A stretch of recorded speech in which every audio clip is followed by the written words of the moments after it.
നമസ്കാരം. പുതിയ വീഡിയോയിലേക്ക് എല്ലാവർക്കും സ്വാഗതം. ഇന്നത്തെ വിഷയം നമ്മളെ അഷ്വേർഡ് പെൻഷൻ ഗവൺമെന്റ് പുതുതായി പ്രഖ്യാപിച്ച അഷ്വേർഡ് പെൻഷൻ, ഉറപ്പായ പെൻഷൻ പദ്ധതി എന്താണ്, അതിൻ്റെ നേട്ടമാണോ മെച്ചമാണോ എന്നൊക്കെയുള്ള ഒരു ആ, ചർച്ച അല്ലെങ്കിൽ കാര്യങ്ങൾ നിങ്ങളുമായിട്ട് പങ്കുവെക്കുകയാണ്. നമുക്കറിയാം, ബഡ്ജറ്റിലെ അഷ്വേർഡ് പെൻഷൻ സർക്കാർ ജീവനക്കാർക്ക് വേണ്ടിയിട്ട് പ്രഖ്യാപനം വന്നു കഴിഞ്ഞു. പങ്കാളിത്ത പെൻഷൻ അവസാനിപ്പിക്കുകയാണ്. ഈ ഉറപ്പായ പെൻഷൻ പദ്ധതി നിലവിൽ വരാൻ പോവുകയാണ്. മറ്റൊന്ന്, സ്റ്റാറ്റ്യൂട്ടറി പെൻഷനിലേക്കല്ല തിരിച്ചു പോകുന്നത്, മറിച്ച് ഈ വിഭാഗത്തിന് മറ്റൊരു പെൻഷൻ ഫണ്ട് രൂപീകരിച്ചിട്ട് അതിൽ നിന്നാണ് പെൻഷൻ കൊടുക്കുന്നത് എന്നാണ് സർക്കാർ പറഞ്ഞിരിക്കുന്നത്. ഇങ്ങനെയൊക്കെ ആണെങ്കിലും നമ്മളിതൊക്കെ പറയുമ്പോഴും മുഴുവൻ വിശദാംശങ്ങളിലും അന്തിമ തീരുമാനം ആയിട്ടില്ല എന്ന കാര്യവും നമ്മൾ ഓർമ്മിക്കുക. നമുക്കറിയാം, ഈ പങ്കാളിത്ത പെൻഷൻ എന്ന് പറയുന്ന സ്കീം നമ്മൾ കേരളത്തിൽ ആരംഭിച്ചത് 2013 ഏപ്രിൽ 1 മുതലാണ്. ഇപ്പോൾ നമ്മൾ നിലവിൽ NPS P+DA ശമ്പളവും DAയും കൂട്ടിയ സംഖ്യയുടെ 10% ജീവനക്കാർ കോൺട്രിബ്യൂട്ട് ചെയ്യുന്നു, വിഹിതം അടയ്ക്കുന്നു. അത്രയും തന്നെ വിഹിതം നമ്മുടെ ഗവൺമെന്റും NPS അടയ്ക്കുന്നുണ്ട്. ഈ പണം ഒരു ഫണ്ട് മാനേജർ കൈകാര്യം ചെയ്ത് ബോണ്ടുകൾ, ഇക്വിറ്റീസിലൊക്കെ നിക്ഷേപിച്ച് പണം വളർത്തുന്നുണ്ട്. അപ്പം അത് മാർക്കറ്റിന്റെ കയറ്റിറങ്ങുകൾ വിധേയമായിട്ട് ഈ വളർച്ച എന്നത് മാത്രമാണ് അതിലുള്ള ഒരു വ്യത്യാസം.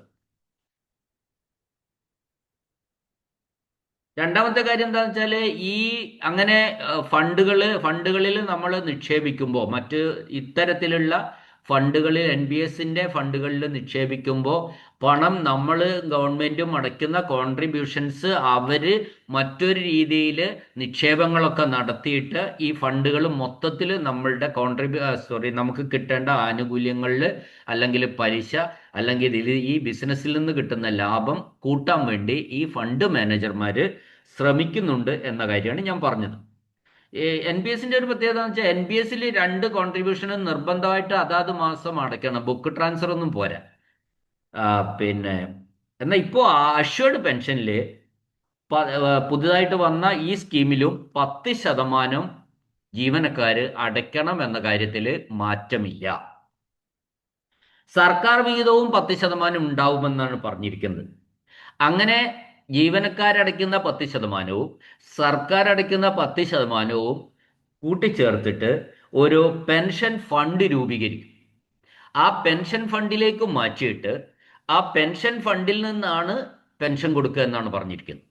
അല്ലാതെ നമ്മൾ ഇപ്പം നിലവിലുള്ള സ്റ്റാറ്റ്യൂട്ടറി പെൻഷന്റെ കൊടുക്കുന്ന രീതി ആവില്ല എന്നാണ് ആദ്യം. പക്ഷെ ഈ ഫണ്ടിൽ നമ്മൾ അടയ്ക്കുന്ന തുകകൾ, 10% ഗവൺമെന്റ് ആയാലും ജീവനക്കാരായാലും അടയ്ക്കുന്ന തുകകൾ മറ്റെവിടെയെങ്കിലും ഡിപ്പോസിറ്റ് ചെയ്യുകയോ നിക്ഷേപിക്കുകയോ ചെയ്തിട്ട് വളർത്തുന്നില്ല എന്ന് വേണം മനസ്സിലാക്കാൻ. അത് വ്യക്തവുമല്ല അക്കാര്യങ്ങളൊന്നും. അതിനെക്കുറിച്ചൊക്കെ ഈ ഫർദർ ക്ലാരിഫിക്കേഷൻസ് വരേണ്ടിയിരിക്കുന്നു. ഇനി ഇങ്ങനെ ഒരു ഡിപ്പോസിറ്റ് ഈ ഫണ്ടിൽ നിന്ന് മറ്റൊരു നിക്ഷേപം ഒന്നും നടത്തിയിട്ടില്ലെങ്കിൽ ഈ ഫണ്ട് ഒരു ഫണ്ടായിട്ട് നിലനിൽക്കുന്നേ ഉള്ളൂ, അത് വളരുന്നില്ല എന്ന കാര്യത്തിൽ ഒരു തർക്കവുമില്ല. പിന്നെ ഈ ഫണ്ടിൽ നിന്ന് ഇപ്പൊ ഗവൺമെന്റ് പറഞ്ഞ അടിസ്ഥാനത്തിലാണെങ്കിൽ ഈ ഫണ്ടിൽ നിന്ന് പെൻഷൻ വിതരണം മാത്രമാണ് ഉദ്ദേശിക്കുന്നത്. ഇവിടെ നമ്മൾ ഈ സർക്കാർ ഫണ്ടിലേക്കാകുമ്പോൾ, NPSലേക്കാവുമ്പോൾ ഇപ്പം നമ്മൾ നടന്ന പോലെ 10% ജീവനക്കാർ അടയ്ക്കും, 10% ഗവൺമെന്റും അതാത് മാസം തന്നെ അടയ്ക്കുന്നുണ്ട്. എന്നാൽ ഈ പെൻഷൻ ഫണ്ടിലേക്ക് വരുമ്പോൾ ഈ ജീവനക്കാരുടെ 10% വിഹിതം അടയ്ക്കും.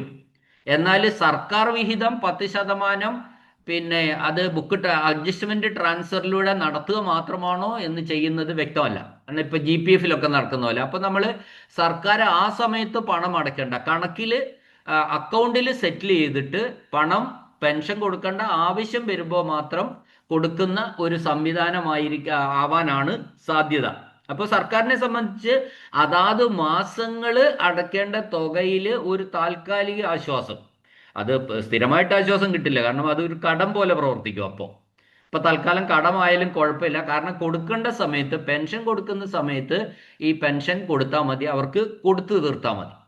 മാത്രമല്ല ഈ സ്കീമില് ഇതിലുള്ള ഒരു അഡ്വാൻറ്റേജ് സർക്കാരിനെ സംബന്ധിച്ച് എന്താണെന്ന് എനിക്ക് തോന്നിയത് എന്താണെന്ന് വെച്ചാൽ, ഇങ്ങനെ സർക്കാരിന്റെ കോൺട്രിബ്യൂഷൻസ് അക്കൗണ്ടിൽ മാത്രം സെറ്റിൽ ചെയ്ത് കുറെ കാലം പോകാൻ പറ്റും.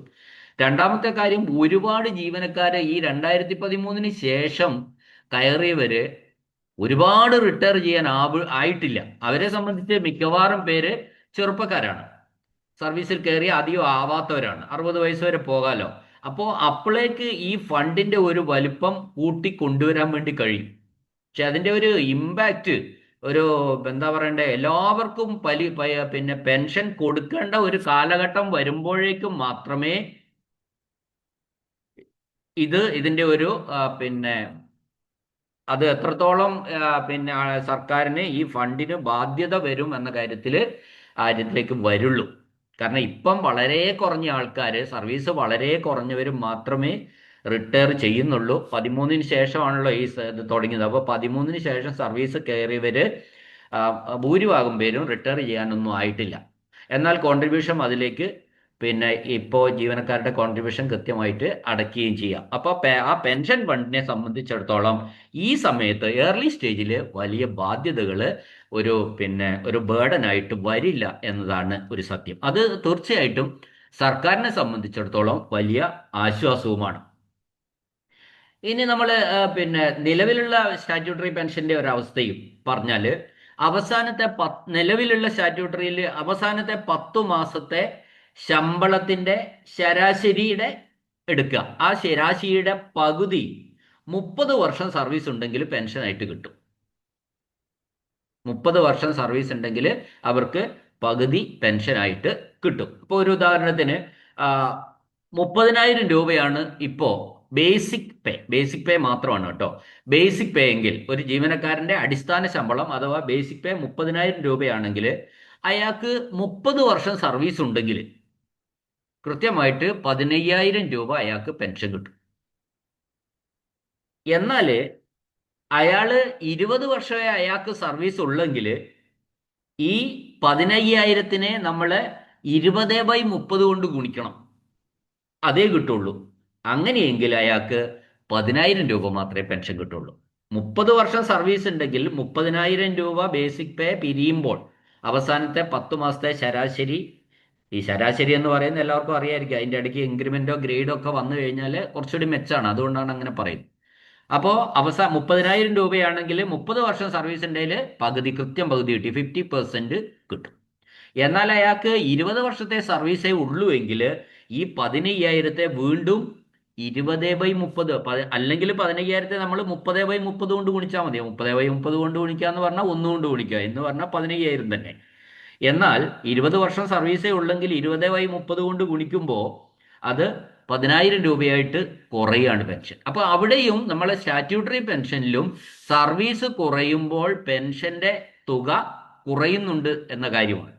എന്നാൽ അഷ്വേർഡ് പെൻഷനിൽ ഒറ്റ വാക്കിലുള്ള ഒരു പ്രഖ്യാപനം വരുമ്പോൾ നമ്മൾ മനസ്സിലാക്കേണ്ട ഒരു കാര്യം, ഉറപ്പായ പെൻഷൻ അവസാന ബേസിക് പേയുടെ 50% കൊടുക്കുമെന്നാണ് പറഞ്ഞിട്ടുള്ളത്. അവസാന ബേസിക് പേയുടെ 50% ഈ അഷ്വേർഡ് പെൻഷനിൽ കൊടുക്കുമെന്നാണ് പറഞ്ഞത്. എൻ്റെ അഭിപ്രായത്തിൽ അതൊരിക്കലും സാധ്യമാവില്ല. കാരണം ഒരു 40,000 രൂപ ബേസിക് പേ ഇപ്പോൾ ഉള്ള ഒരാള്, അയാൾക്ക് 20 വർഷം സർവീസേ ഉള്ളെങ്കിൽ അയാൾക്ക് 20,000 രൂപ പെൻഷൻ കൊടുക്കാനാവില്ല, 50% കൊടുക്കാൻ എങ്ങനെ വന്നാലും കഴിയില്ല. അപ്പോൾ അവിടെയും അഷ്വേർഡ് പെൻഷനിലും എൻ്റെ അഭിപ്രായത്തിൽ ഈ 30 വർഷം സർവീസ് ഉള്ളവർക്ക് മാത്രമേ 50% പെൻഷൻ കിട്ടുകയുള്ളൂ എന്നതാണ് സത്യം. മറ്റത് നമ്മൾ ഇപ്പൊ അങ്ങനെ കണക്കുകൂട്ടി വെച്ചവരൊക്കെ ഉണ്ട്. 10-20 വർഷം സർവീസ് ഉള്ളവർ അവരുടെ അവസാനത്തെ ബേസിക് പേയുടെ 50% കാൽക്കുലേറ്ററിൽ അടിച്ച് കൂട്ടി വെച്ചവരൊക്കെ ഉണ്ട് എൻ്റെ അറിവിൽ തന്നെ. പക്ഷെ അതിന് യാതൊരു സാധ്യതയില്ല, അത് കൊടുക്കാൻ കഴിയാത്ത ഒന്നാണ്. അതുകൊണ്ട് സർവീസിനനുസരിച്ച് തന്നെയായിരിക്കും ഇവിടെയും ഈ അഷ്വേർഡ് പെൻഷനും ഉണ്ടാവുക എന്ന കാര്യത്തിൽ യാതൊരു തർക്കവും വേണ്ട. മറ്റ് ഒരു അഡ്വാൻറ്റേജ് ആയിട്ട് എനിക്ക് തോന്നിയ ഒരു കാര്യം എന്ന് വെച്ചാൽ, ഈ അഷ്വേർഡ് പെൻഷനിൽ നമ്മൾ DR കൊടുക്കും, ഡിയർനെസ് റിലീഫ്, ക്ഷാമാശ്വാസം കൊടുക്കും എന്നതാണ്. അപ്പോൾ അഷ്വേർഡ് പെൻഷനിൽ ക്ഷാമാശ്വാസം കൊടുക്കുക എന്ന് പറഞ്ഞാൽ നമ്മൾ ഡി എക്ക് തുല്യമായി പെൻഷൻ ആയുന്നവർക്ക് കൊടുക്കുന്നത് ഡി ആർ ആണ്. സംഗതിയൊക്കെ ഒന്ന് തന്നെ, ഒരു അക്ഷരത്തിന്റെ മാറ്റമുള്ളൂ. Dearness relief. അപ്പോൾ ആ സംഭവം ഈ പിന്നെ ഉറപ്പായ അഷ്വേർഡ് പെൻഷൻകാർക്ക് എന്ന് പറയുന്ന സ്കീമിലുള്ളവർക്കും കൊടുക്കുമെന്നാണ് പറഞ്ഞിട്ടുള്ളത്. അങ്ങനെ കൊടുക്കുമെന്ന് പറഞ്ഞാൽ അതിന്റെ അർത്ഥം നമ്മൾ ഡി എകള് കേന്ദ്ര ഗവൺമെന്റ് സംസ്ഥാന ഗവൺമെന്റും ഒക്കെ ഡി എ പ്രഖ്യാപിക്കുന്ന സമയത്ത് അതിനാനുപാതികമായിട്ട് ഈ പെൻഷൻ സ്കീമിലുള്ളവരുടെ ഡി ആർ കൂടുന്നതിന്റെ ഫലമായിട്ട് കയ്യിൽ കിട്ടുന്ന പെൻഷൻ തുകയും കൂടാൻ സാധ്യതയല്ല, കൂടും. അത് വലിയൊരു അഡ്വാൻറ്റേജ് ആയിട്ടാണ് എനിക്ക് തോന്നിയത്. ഇനി അത് കയ്യിൽ കിട്ടുന്ന പണം കൂടുക എന്ന് പറയും. അല്ലാത്ത ഒരു സ്കീമാണെങ്കിൽ ഒരു ഫിക്സഡ് എമൗണ്ട് ആണല്ലോ കിട്ടുക. ഇതിപ്പോ ഡി എ കൂടുന്നതിനനുസരിച്ച് മാറ്റം വരും. ഇനി ഇവിടെ ഉള്ള ഒരു പ്രശ്നം എന്താന്ന് വെച്ചാൽ ഈ 2013 ശേഷം സർവീസിൽ കയറുകയും 2026 മുമ്പ് പിരിഞ്ഞു പോവുകയും ചെയ്ത ഒരു 6000-ഓളം ജീവനക്കാരുണ്ട് കേരളത്തിൽ. ആ 6000-ഓളം ജീവനക്കാർക്ക് എങ്ങനെ ഏത് രീതിയിൽ പെൻഷൻ കൊടുക്കുമെന്ന കാര്യത്തിൽ ഒരു തീരുമാനം വരേണ്ടിയിരിക്കുന്നു. കാരണം അവരെ സംബന്ധിച്ച് എൻ പി എസിൽ സർവീസ് വളരെ കുറഞ്ഞാൽ പെൻഷൻ വളരെ കുറവായിരിക്കും. കാരണം അവരടച്ചതും ഗവൺമെന്റ് അടച്ച കോൺട്രിബ്യൂഷൻസ് വളരെ കുറഞ്ഞ പീരീഡിലേക്കേ ഉള്ളൂ. കാരണം 13ഉം 25ഉം തമ്മിൽ ഒരു 12 വർഷം സർവീസ് ഒക്കെ വരുന്നുള്ളൂ. അപ്പോൾ അത്തരം ആൾക്കാരെ സംബന്ധിച്ചിടത്തോളം എന്ത് തീരുമാനമെടുക്കണം എന്ന കാര്യത്തിൽ ഈ ഉത്തരവ് ഇറങ്ങുന്നതിന് മുമ്പ് ഒരു തീരുമാനം, ഗവൺമെന്റിന്റെ ഒരു തീരുമാനം വരേണ്ടിയിരിക്കുന്നു. എന്തു തന്നെയായാലും അവർക്ക് പിന്നെ തിരിച്ച് ആ രീതിയിലുള്ള വലിയ മാറ്റങ്ങൾക്ക് കുറച്ച് ഒരു മെച്ചപ്പെട്ട് കൊടുക്കാനേ കഴിയുള്ളൂ. വലിയ മാറ്റങ്ങൾക്ക് സാധ്യത ഇല്ല എന്നാണ് എനിക്ക് തോന്നുന്നത്. ഇനി ഇതിലുള്ള ഒരു ആശങ്ക എന്ന് പറയുന്നത് നമ്മളിപ്പോൾ 10% എൻ പി എസിൽ 10% നമ്മൾ ഇട്ടു, പിന്നെ 10% ഗവൺമെന്റ് ഇട്ടു. ഈ റിട്ടയർ ആവുമ്പോൾ ഈ സ്കീമിൽ, നമ്മൾ ഈ അഷ്വേർഡ് പെൻഷൻ സ്കീമിൽ റിട്ടയർ ചെയ്യുമ്പോൾ ഈ ബൾക്കായിട്ട് നമുക്ക് എന്ത് കിട്ടും എന്ന കാര്യത്തിൽ ഒരു തീരുമാനം വരേണ്ടിയിരിക്കുന്നു. അല്ല പെൻഷൻ മാത്രമേ ഉള്ളൂ, അല്ലെങ്കിൽ ഡിപ്പോസിറ്റിന്റെ നമ്മൾ ചെയ്ത ഡിപ്പോസിറ്റിന്റെ ഇത്ര ശതമാനം കിട്ടുമോ, അല്ലെങ്കിൽ എത്ര ശതമാനം കിട്ടും എന്ന കാര്യത്തിലൊക്കെ ഒരു തീരുമാനം വരേണ്ടിയിരിക്കുന്നു എന്നുള്ളതാണ് സത്യം. മറ്റൊരു കാര്യം എന്താണെന്ന് വെച്ചാൽ ഈ പെൻഷൻ പ്രായം പിന്നെ ഈ അഷ്വേർഡ് പെൻഷൻകാരെ സംബന്ധിച്ചിടത്തോളം ഇപ്പോൾ ഉള്ള എൻ പി എസ്സുകാർ ഏറ്റവും വലിയൊരു ആനുകൂല്യം എന്ന് പറയുന്നത് അവർക്ക് 60 വയസ്സ് വരെ സർവീസ് കിട്ടും എന്നുള്ളതാണ്. അപ്പോൾ ഇപ്പോൾ നമ്മൾ സാധാരണ സ്റ്റാറ്റ്യൂട്ടറി പെൻഷൻകാര് 56 വയസ്സിൽ പിരിയുമ്പോൾ ഈ പുതിയതായിട്ട് ഈ അഷ്വേർഡ് പെൻഷൻ സ്കീമിൽ, അതായത് എൻ പി എസിലുള്ള ഇവരൊക്കെ 60 വയസ്സിൽ മാത്രമേ പിരിയുന്നുള്ളൂ എന്നതാണ് അവർക്ക് ഏറ്റവും വലിയൊരു, അത് സർവീസ് 4 വർഷത്തെ സർവീസാണ് അധികമായിട്ട് കിട്ടുന്നത്. അങ്ങനെ 4 വർഷത്തെ സർവീസ് അധികമായിട്ട് കിട്ടുമ്പോൾ നമ്മൾ ചിന്തിക്കേണ്ട ഒരു കാര്യം എന്താണെന്ന് വെച്ചാൽ 4 ഇൻക്രിമെന്റ് കൂടുതലായിട്ട് കിട്ടും. മാത്രമല്ല അതിനിടയിൽ ഈ 4 വർഷത്തിനിടയിൽ വർദ്ധിപ്പിച്ച ഈ പീരീഡിൽ ഒരു പിന്നെ ഗ്രേഡോ അല്ലെങ്കിൽ ഒരു പ്രൊമോഷനോ കിട്ടുമ്പോൾ അതും കിട്ടും. അങ്ങനെ കിട്ടിക്കഴിഞ്ഞാൽ അതും കൂടി കിട്ടുമ്പോൾ അതൊരു 6 ഇൻക്രിമെന്റിലേക്ക് വരും. അപ്പം നമ്മളുടെ പിന്നെ ബേസിക് പേ, നമ്മുടെ ബേസിക് പേക്ക് അനുസരിച്ചാണല്ലോ നമ്മുടെ പെൻഷൻ വരിക. അപ്പോൾ 6 ഇൻക്രിമെന്റ് കൂടി വർദ്ധിച്ച ഒരു ബേസിക് പേ ആയിരിക്കും ജീവനക്കാർക്ക് 60 വയസ്സാകുമ്പോൾ കിട്ടും. വളരെ വലിയ ഒരു പോസിറ്റീവ് ആണ് ഈ 60 വയസ്സ് വരെ എന്നുള്ളത്. അപ്പോൾ അത് ആർക്കെങ്കിലുമൊക്കെ 35 വയസ്സിന് ശേഷമാണ് സർവീസിൽ കയറിയതെങ്കിലും അവർക്കും ഒരു 25-24 വർഷമൊക്കെ സർവീസ് കിട്ടുകയാണ്. അല്ല 30-ാമത്തെ വയസ്സിൽ ഒരാൾ സർവീസിൽ കയറിയെങ്കിൽ അവർക്ക് ആലോചിക്കുക 30 വർഷം സർവീസ് കിട്ടുന്നുണ്ട്. അപ്പോൾ 30 വർഷം സർവീസ് കിട്ടുക എന്ന് മാത്രമല്ല, സ്റ്റാറ്റ്യൂട്ടറി പെൻഷൻകാരേക്കാൾ ഉറപ്പായിട്ട് 4 ഇൻക്രിമെന്റ് കൂടുതലും കിട്ടും. കാരണം 4 വർഷം അധികം ഉണ്ട്. ഒന്ന്, അതിനിടയിൽ ഒരു പ്രൊമോഷനോ ഗ്രേഡോ ഉണ്ടെങ്കിൽ അതും കിട്ടും. അപ്പോൾ അത്തരത്തിലുള്ള ഒരു വലിയ പ്ലസ് പോയിന്റ് ഈ അഷ്വേർഡ് പെൻഷൻകാർക്ക് ഉണ്ട് എന്ന കാര്യമാണ് എനിക്ക് തോന്നുന്നത്. ഇപ്പൊ ഞാനൊരു എക്സാമ്പിൾ പറയാം. അപ്പോൾ നമ്മൾ ഹൈസ്കൂള് പിന്നെ ഹൈസ്കൂൾ ഹെഡ് മാസ്റ്റർമാർക്ക് ഒരു ഗ്രേഡ് ഉണ്ട്, 27 വർഷത്തെ ഗ്രേഡ്. അതിന് ഹൈസ്കൂൾ ഹെഡ് മാസ്റ്റർ ആയിട്ട് 27 വർഷം വേണം. മാത്രമല്ല ഒരു ദിവസമെങ്കിലും ഹൈസ്കൂൾ ഹെഡ് മാസ്റ്റർ ആയിരിക്കും വേണം. പക്ഷെ ഈ 27 വർഷം സർവീസ് കിട്ടാതെ പുറത്താകുന്ന ഒരുപാട് പേരുണ്ട്. കാരണം എന്താ, 56-ൽ പിരിയുമ്പോഴേക്ക് അവർ സർവീസിൽ കയറിയിട്ട് 27 വയസ്സായിട്ടുണ്ടാവില്ല. 27 വയസ്സ് പിന്നെ വർഷം ആകണമെങ്കിൽ 56-ഉം 27-ഉം നമ്മൾ എത്ര വർഷം വേണം? അപ്പോൾ ആ ഒരു വ്യത്യാസം 29-28 വയസ്സിൽ 28 വയസ്സ് കയറിയാൽ മാത്രമേ അവർക്ക് ആ ആനുകൂല്യം കിട്ടുന്നുള്ളൂ. ആ യു പിയിൽ ഹെഡ് മാസ്റ്റർമാർക്കാണെങ്കിൽ 28 വർഷം സർവീസ് ഉണ്ടെങ്കിൽ ഒരു ഗ്രേഡ് കിട്ടും. അപ്പോൾ ഇതെല്ലാം കിട്ടുന്ന ഗ്രേഡുകൾക്ക് പുറമേയുള്ള ഗ്രേഡാണ് അവർ. അതും താമസിച്ച 30 വയസ്സിന് ശേഷമാണ് സർവീസിൽ കയറുന്നത്, ആ ഗ്രേഡ് ഒന്നും കിട്ടാറില്ല. പക്ഷെ ഇവിടെ ഈ 60 വയസ്സിലേക്ക് റിട്ടയർമെന്റ് പ്രായം ഇത്തരം ആ വിഭാഗത്തിന് കൂട്ടിവെക്കുമ്പോൾ അവിടെ ഒരു പിന്നെന്താ പറയേണ്ടത്, കൂടുതൽ ആനുകൂല്യങ്ങൾ ഇത്തരത്തിൽ ഗ്രേഡോ പ്രൊമോഷനോ ഒക്കെ വരാനുണ്ടെങ്കിൽ അതൊക്കെ ലഭിക്കുന്നുണ്ട് എന്ന കാര്യമാണ് സത്യം. അപ്പൊ ഈ പ്രൊമോഷനെ പറ്റി പറയുമ്പോൾ ഞാൻ മറ്റൊരു ഇതുമായിട്ട് ബന്ധമില്ലാത്ത ഒരു കാര്യം കൂടി സൂചിപ്പിക്കുകയാണ്. നമ്മൾ ഈ ആശ്രിത നിയമനങ്ങൾ അല്ലെങ്കിൽ ഭിന്നശേഷി നിയമനങ്ങൾ ഒക്കെ നമ്മളിപ്പോ PSC പരീക്ഷ നടത്താതെ നിയമിക്കുന്നുണ്ട്. അവർ PSC പരീക്ഷ എഴുതുന്നില്ല യഥാർത്ഥത്തിൽ. അപ്പൊ അത് വളരെ നല്ല കാര്യം തന്നെയാണ്. പല കുടുംബങ്ങൾക്കും വലിയ ഒരു ആശ്വാസമാണ് അത്തരം കാര്യങ്ങൾ.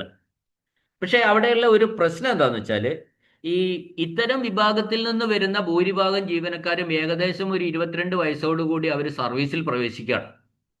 ചിലർ 20-21 പ്രവേശിക്കുന്നവരുണ്ട്. ഏകദേശം ഒരു ശരാശരിയാണ് ഞാൻ പറഞ്ഞത്. 25 ശേഷം പ്രവേശിക്കുന്നവരും ഉണ്ട്, അങ്ങനെയൊക്കെ ഉണ്ട്. 27 ശേഷം അങ്ങനെയുണ്ട്. പക്ഷേ ഭൂരിപക്ഷം പേരും സർവീസിലെത്തുന്നത് ഈ ഇത്തരം വിഭാഗങ്ങളിൽ നിന്ന് വരുന്നവര് വളരെ നേരത്തെയാണ്, 20-22 വർഷം. അപ്പോൾ ഈ സർവീസിൽ അവര് കയറുമ്പോൾ അവർ വളരെ നേരത്തെ കയറുന്നു. എന്നാൽ PSC പരീക്ഷ എഴുതി 1, 2, 3, 4, 5 വർഷം കാത്തിരുന്ന് പല പരീക്ഷകൾ എഴുതി മടുത്ത് കയറുന്നവര് ഒരു 30 വയസ്സ്, 28 വയസ്സ്, 30, 32, 35 വയസ്സിൽ മാത്രമാണ് സർവീസിലേക്ക് വരുന്നത്. ഈ സർവീസിലേക്ക് ആര് വന്നാൽ, അവർ വന്നാലും ഇവർ വന്നാലും ഒക്കെ ശരി, പിന്നെ ഡിപ്പാർട്ട്മെന്റൽ പരീക്ഷ മാത്രം പാസ്സായാൽ അവർക്ക് പ്രൊമോഷൻ കിട്ടും. അപ്പോൾ ഇങ്ങനെയുള്ള സീനിയോറിറ്റിയുടെ അടിസ്ഥാനത്തിൽ പ്രൊമോഷൻ കൊടുക്കുമ്പോൾ ഈ വിഭാഗത്തിൽ ഇങ്ങനെ PSC പരീക്ഷകൾ എഴുതാതെ വരുന്ന വിഭാഗത്തിൽ നിന്നുള്ളവര് ഈ സർവീസിന്റെ തലപ്പത്തെത്തുന്നു എന്നുള്ളതാണ് സത്യം. ബാക്കിയുള്ളവരാരും ആ സീനിയോറിറ്റിയുടെ അടിസ്ഥാനത്തിൽ നോക്കുമ്പോൾ അവരാരും തലപ്പത്തേക്ക് വരുന്നില്ല. അപ്പോൾ ഇതിന്റെ നെറ്റ് റിസൾട്ട് എന്താ? ഇത്തരത്തിലുള്ള ഈ ആശ്രിത നിയമനത്തിലും ഭിന്നശേഷിയിലും ഒക്കെ വരുന്ന, ഞാനൊരു എക്സാമ്പിൾ പറഞ്ഞെന്നുള്ളൂ, ആരെയും മോശമാക്കി പറയാനൊന്നുമല്ല, വരുന്ന വിഭാഗം അത് അവര് മാത്രം ഈ സർവീസിന്റെ തലപ്പത്ത് അവര് മാത്രം ഉണ്ടാകുന്ന ഒരവസ്ഥ ഏറ്റവും സമീപ ഭാവിയിൽ ഉണ്ടാകുമെന്ന കാര്യം ഇപ്പോഴും കുറെ അങ്ങനെയുണ്ട്. എന്നാലും അങ്ങനെ അതിലൊരു അനോമലി ഉണ്ട് എന്ന് തന്നെയാണ് എനിക്ക് തോന്നുന്നത്. അപ്പൊ അത് ശരിക്കും അത്തരം ഇങ്ങനെ ഒരു പ്രൊമോഷൻ കോട്ടയില് ഒരു പേഴ്സൻറ്റേജ് കോട്ട നിശ്ചയിക്കേണ്ട സമയമൊക്കെ കഴിഞ്ഞു. ശരിക്കും ഇങ്ങനെ കയറുന്നവരും സാധാരണ PSC പരീക്ഷ എഴുതി വരുന്നവരും തമ്മിൽ ഉള്ള ഒരു ഈ ഒരു വ്യത്യാസം പരിഹരിക്കാൻ വേണ്ടി ആ രണ്ട് വിഭാഗത്തിനും പ്രത്യേകമായി ശതമാനം കോട്ട നിശ്ചയിക്കേണ്ട അവസ്ഥ ഉണ്ട്. പക്ഷെ ആരും അതൊന്നും ശരിക്കും ഇതൊക്കെ ഭരണപരിഷ്കാര കമ്മീഷനൊക്കെ വളരെ നന്നായിട്ട് ചിന്തിക്കേണ്ടതാണ്. സംഘടനകൾ ഇക്കാര്യത്തിൽ ഒന്നും പ്രതികരിക്കാറില്ല. അതൊക്കെ വളരെ ഖേദകരമാണ് ഇതൊക്കെ എൻ്റെ വ്യക്തിപരമായ അഭിപ്രായമാണ്. ഞാനിത് മറ്റത് പറഞ്ഞപ്പോൾ ഈ പ്രൊമോഷന്റെ പറഞ്ഞപ്പോൾ കൂട്ടത്തിൽ പറഞ്ഞു എന്ന് മാത്രമേ ഉള്ളൂ. അത് ആരും വേണ്ട, ഞാൻ എൻ്റെ ഒരു അഭിപ്രായം കമന്റ് ഇവിടെ രേഖപ്പെടുത്തി എന്ന് മാത്രമേ ഉള്ളൂ. ഓക്കെ, നമ്മൾ ഇതിലേക്ക് തന്നെ വരാം. നമ്മൾ ഇതിനകത്തുള്ള ഈ ഉറപ്പായ പെൻഷനിലുള്ള മറ്റൊരു കുഴപ്പം എന്താണെന്ന് വെച്ചാൽ, ഈ സ്റ്റാറ്റ്യൂട്ടറി പെൻഷൻകാർക്ക് കൊടുക്കുന്ന കമ്മ്യൂട്ടേഷൻ ഉണ്ടാവില്ല എന്നുള്ളത്. കമ്മ്യൂട്ടേഷൻ എന്ന് പറയുന്ന സ്റ്റാറ്റ്യൂട്ടറി പെൻഷൻകാർക്ക് നമ്മൾ പെൻഷൻ ആകുന്ന സമയത്ത് അടിസ്ഥാന പെൻഷന്റെ 40% 12 വർഷത്തേക്ക് ഒരുമിച്ച് കണക്ക് കൂട്ടിയിട്ട് കൊടുക്കും. അപ്പോൾ ബേസിക് പേയുടെ 40% ഗുണിക്കണം 12 ഗുണിക്കണം, പിന്നെ ഒരു കമ്മ്യൂട്ടേഷൻ ഫാക്ടർ ഉണ്ട്. ഇപ്പോൾ അത് 56 വയസ്സിൽ 11.1 ഇതെല്ലാം കൂടി ഗുണിച്ച് കിട്ടുന്ന തുക ഒരുമിച്ച് ജീവനക്കാരൻ പിരിയുമ്പോൾ കൊടുക്കുന്നതാണ് കമ്മ്യൂട്ടേഷൻ എന്ന് പറയുന്നത്. 12 വർഷത്തേക്കാണ് കമ്മ്യൂട്ട് ചെയ്യുന്നത്. അപ്പോൾ 12 വർഷക്കാലം ഈ 60%, ബാക്കി വരുന്ന 40 കമ്മ്യൂട്ട് ചെയ്ത് കഴിഞ്ഞാൽ ബാക്കി വരുന്ന 60% മാത്രമേ പെൻഷനായിട്ട് കൊടുക്കുള്ളൂ. അത് ഈ സ്കീമിൽ ഉണ്ടാവില്ല, കമ്മ്യൂട്ടേഷൻ ഉണ്ടാവില്ല.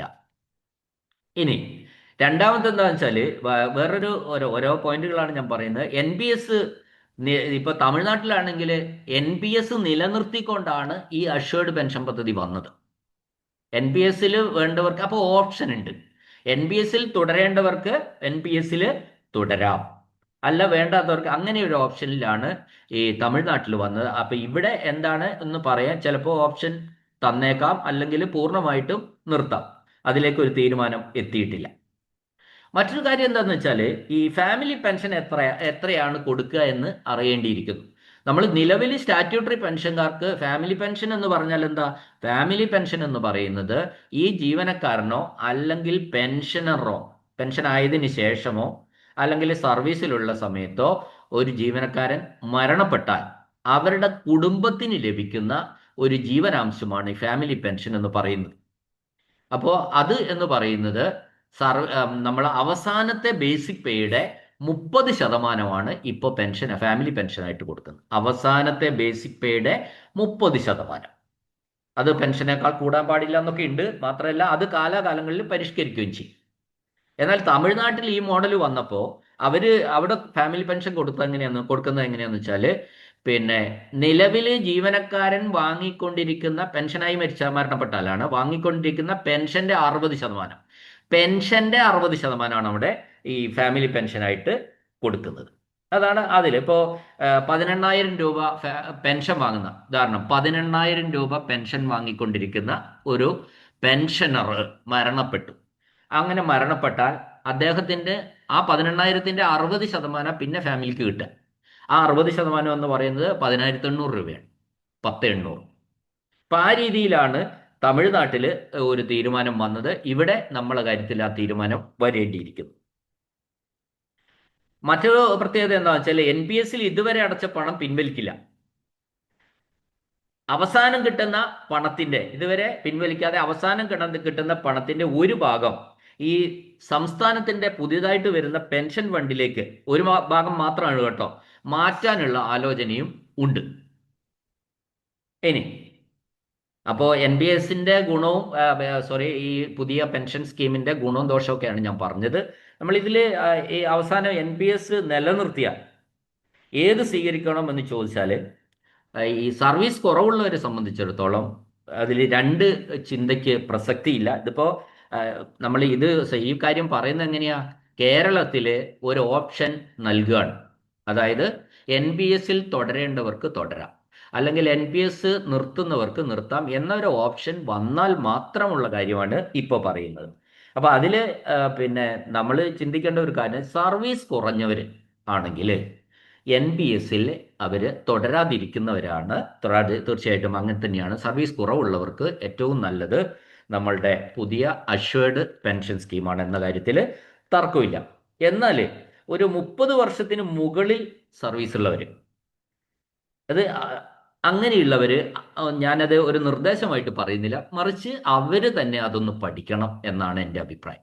30 വർഷം 35 വർഷം വേണമെങ്കിൽ 25 വർഷത്തിന് മേലെ സർവീസ് ഒക്കെ ഉള്ള ആൾക്കാർക്ക് വേണമെങ്കിൽ ഇതൊന്നും പഠിച്ച്, സ്വയം പഠിച്ച്, ഞാൻ നിർദ്ദേശിച്ചാൽ അത് കുഴപ്പമാവും. അതുകൊണ്ട് സ്വയം പഠിച്ച് വേണമെങ്കിൽ തീരുമാനിക്കാം എന്നാണ് എനിക്ക് തോന്നുന്നത്. കാരണം അത് ഞാൻ അങ്ങനെ പറയാനുള്ള കാരണം എന്ന് വെച്ചാൽ, ഈ സാമ്പത്തികമായിട്ട് ചിന്തിക്കുന്നത് ചിന്തക്കാർ രണ്ട് തരം ചിന്തകളാണ് പലർക്കും ഉള്ളത്. ഇപ്പൊ കുറേ പേര് എങ്ങനെ ചിന്തിക്കും, പിന്നെ ഒരു റിസ്കിനും അവരില്ല. ഒരു വിഭാഗം അങ്ങനെയുള്ളവരാണ്. ഒരു റിസ്ക്കും ഇല്ല, നമ്മളെ കയ്യിലുള്ള പൈസ സഹകരണ ബാങ്കിൽ പോലും ഇടില്ല, പോയി നാഷണലൈസ്ഡ് ബാങ്ക്, കഴിയുമെങ്കിൽ സ്റ്റേറ്റ് ബാങ്കിൽ തന്നെ ഇട്ട് അവിടുന്ന് ലഭിക്കുന്ന 6% പലിശ വാങ്ങി മുമ്പോട്ട് പോവുക. ഇൻഫ്ലേഷൻ 9% ഉണ്ടെങ്കിൽ പോലും അവർ അതേ ചെയ്യുള്ളൂ, അതിൻ്റെ അപ്പുറത്തേക്ക്. അപ്പോൾ അങ്ങനെ വളരെ സ്വസ്ഥമായിട്ട് കയ്യിലുള്ളത് 1 ഉറുപ്യ പോലും ഒരു സാഹചര്യവശാലും കുറയരുത്, നഷ്ടപ്പെടരുത് എന്ന് മാത്രം ചിന്തിക്കുന്ന ഒരു വിഭാഗമുണ്ട്. അപ്പൊ ആ വിഭാഗത്തെ പറ്റി നമ്മൾ ആരെങ്കിലും അവർക്ക് പറഞ്ഞു കൊടുക്കുന്നതിൽ അർത്ഥമില്ല. അപ്പൊ അവര് സ്വയം ചിന്തിച്ച് ചെയ്യുന്നതാണ് നല്ലത്. മറ്റൊരു വിഭാഗം എന്താണെന്ന് വെച്ചാൽ റിസ്ക് ആഗ്രഹിക്കുന്നവരുണ്ട്, റിസ്കിന് തയ്യാറാണ്. ഇപ്പൊ നമുക്കറിയാം, റിസ്ക് എവിടെയുണ്ടോ അവിടെ ബെനിഫിറ്റ് ഉണ്ടാവുള്ളൂ. ചിലപ്പോ അത് ഈ റിസ്ക് എന്ന് പറയുമ്പോൾ തന്നെ അതിലൊരു അർത്ഥം ഉണ്ടല്ലോ, ചിലപ്പോൾ അത് പുറകോട്ടും പോകാം. അപ്പോൾ ആ റിസ്ക് എടുക്കാൻ തയ്യാറുള്ളവര്, അപ്പൊ റിസ്ക് എടുക്കുന്നിടത്താണ് മെച്ചം എന്ന് ചിന്തിക്കുന്നവരും നമ്മുടെ സമൂഹത്തിൽ പിന്നെ ജീവനക്കാരുടെ കൂട്ടത്തിലുണ്ട്. അവരെ സംബന്ധിച്ചിടത്തോളം പിന്നെ സർവീസ് വളരെ കൂടുതലുള്ളവർക്ക് ഈ NPS തുടരുന്നതിനെ പറ്റി, NPS നമുക്ക് അനുവദിച്ചാലാണ് കേട്ടോ, അതിലും തുടരാമെന്ന് പറഞ്ഞാൽ മാത്രമേ ഉള്ളൂ. അപ്പൊ നമ്മൾ ശരിക്കും ഈ NPS നിക്ഷേപങ്ങൾ ഒരു പരിധി വരെ, മറ്റതുപോലല്ല മ്യൂച്വൽ ഫണ്ട്, പിന്നെ മാർക്കറ്റിലെ പലതരത്തിലുള്ള സ്കീമുകൾ, ബോണ്ട് ഒക്കെ നിക്ഷേപിച്ച് ഇക്വിറ്റീസിലൊക്കെ നിക്ഷേപിക്കുകയാണ് അവർ ചെയ്യുന്നത്, NPS ഫണ്ട് മാനേജർമാർ. എന്നാൽ അതിന് സമാനമായ മ്യൂച്വൽ ഫണ്ടിലേക്കുള്ള അത്രയും ഒരു ബെനിഫിറ്റ് എൻ പി എസ് സ്കീമിൽ വരില്ല. മ്യൂച്വൽ ഫണ്ടിലാണെങ്കിൽ നമുക്കറിയാം, ഇത് മ്യൂച്വൽ ഫണ്ടിൽ ഒരു SIP ചെയ്താൽ, സിസ്റ്റമാറ്റിക് ഇൻവെസ്റ്റ്മെന്റ് പ്ലാൻ വഴി നിക്ഷേപിച്ചാൽ, ഞാനൊരു എക്സാമ്പിളാണ് പറയുന്നത്, നമ്മളൊരു 25 വർഷം നിക്ഷേപിച്ചു. 25 വർഷം നിക്ഷേപിച്ച് എത്രയാവട്ടെ, നമ്മളുടെ ഒരു അന്നേരമുള്ള ഒരു സംഖ്യ 2 കോടി രൂപയായി. ഒരു ഉദാഹരണമാണ് ഞാൻ പറഞ്ഞത്. 25 വർഷം നമ്മൾ നിക്ഷേപിച്ചപ്പോൾ അത് 2 കോടി രൂപയായി. ഇനി ആ 2 കോടി അടുത്ത 5 വർഷം കൊണ്ട്, 30 വർഷം ആണെങ്കിൽ അത് 4 കോടിയാവും. ഒരു എക്സാമ്പിൾ മാത്രമാണ് ഞാൻ പറയുന്നത്. ആ രീതിയിൽ എത്രത്തോളം ലോങ് ടേമിലേക്ക് നിക്ഷേപിക്കാമോ ഈ SIPകളൊക്കെ, അത്രത്തോളം വളരും എന്നതാണ്. ഒരു ക്യുമുലേറ്റീവ് എഫക്റ്റ് ആണ് ഉണ്ടാവുക. കോമ്പൗണ്ട് ഇൻട്രസ്റ്റിന്റെ ഒരു എഫക്റ്റ് ആണ് അത്തരം കാര്യങ്ങളിൽ ഉണ്ടാവുന്നത്. അപ്പൊ ഏറ്റവും ലോങ്ങിൽ എത്രത്തോളം ലോങ് ടേം ആയിട്ട് നിക്ഷേപിക്കാൻ കഴിയുമോ അത്രത്തോളം പ്രോഫിറ്റ് എന്നാണ് ഈ മ്യൂച്വൽ ഫണ്ടിന്റെ ബേസിക് അടിസ്ഥാന തത്വം.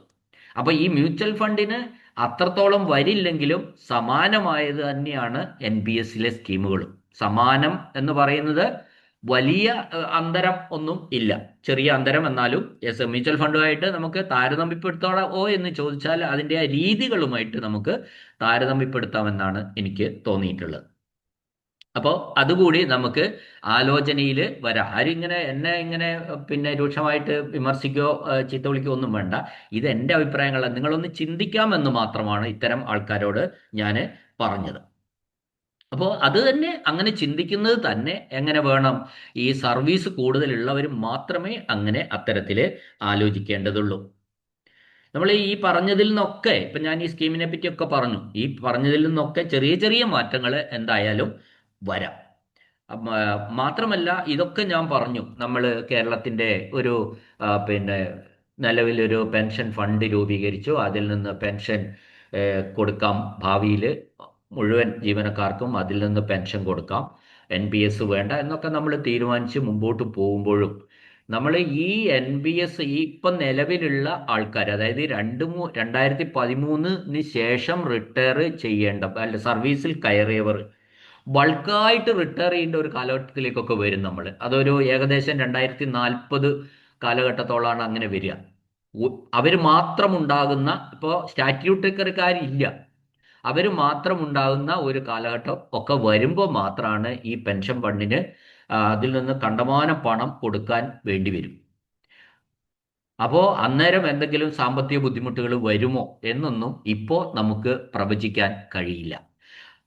നാളെ പിന്നെ KSRTCയിൽ ഉണ്ടായ പോലെയുള്ള അനിശ്ചിതത്വങ്ങൾ ഇവിടെയും ഉണ്ടാകാമോ എന്നൊന്നും ഇപ്പോൾ പ്രവചിക്കാനും നമുക്ക് കഴിയില്ല. നമുക്ക് ആകെ ചെയ്യാൻ കഴിയുന്നത് ഇപ്പോൾ കാണുന്ന അറ്റ് പ്രസന്റ് കണ്ടീഷനിൽ ഏതാണ് നല്ലത് എന്നൊക്കെ നോക്കി മുമ്പോട്ട് പോകാനേ കഴിയുള്ളൂ. ഒരു 10 വർഷത്തിന് ശേഷം സംഭവിക്കുക എന്തും ആകാം. അതൊന്നും നമുക്ക് ഇവിടെ പ്രവചിക്കാൻ കഴിയില്ല. അതുകൊണ്ട് അതിലേക്ക് കടക്കുന്നുമില്ല. പക്ഷെ നാളെ ഈ കവിതയിൽ പറഞ്ഞ പോലെ, നാളെ എന്തെന്നും ആരെന്നോ ആർക്കറിയാമെന്ന് പറഞ്ഞ പോലെയാണ് കാര്യങ്ങൾ. ഇത് ഞാനീ പറഞ്ഞതൊക്കെ എൻ്റെ അഭിപ്രായങ്ങളാണ്. അതിന് വിരുദ്ധമായിട്ടുള്ള അഭിപ്രായങ്ങൾ ഉള്ളവരും ഈ എന്നെ കേൾക്കുന്നവർ ഉണ്ടാകാം. ഞാൻ അവരെയും പൂർണ്ണമായിട്ട് ബഹുമാനിക്കുന്നു. ഇത് ഞാൻ പുതിയ സ്റ്റാറ്റ്യൂട്ടറി പെൻഷൻ അഥവാ ഉറപ്പായ പെൻഷൻ അഥവാ അഷ്വേർഡ് പെൻഷൻ സ്കീമിലൂടെ ഞാൻ അതിൻ്റെ നിർദ്ദേശങ്ങളിലൂടെ ഒക്കെ ഞാനൊന്ന് ഓടിപ്പോവുക മാത്രമേ ചെയ്തിട്ടുള്ളൂ.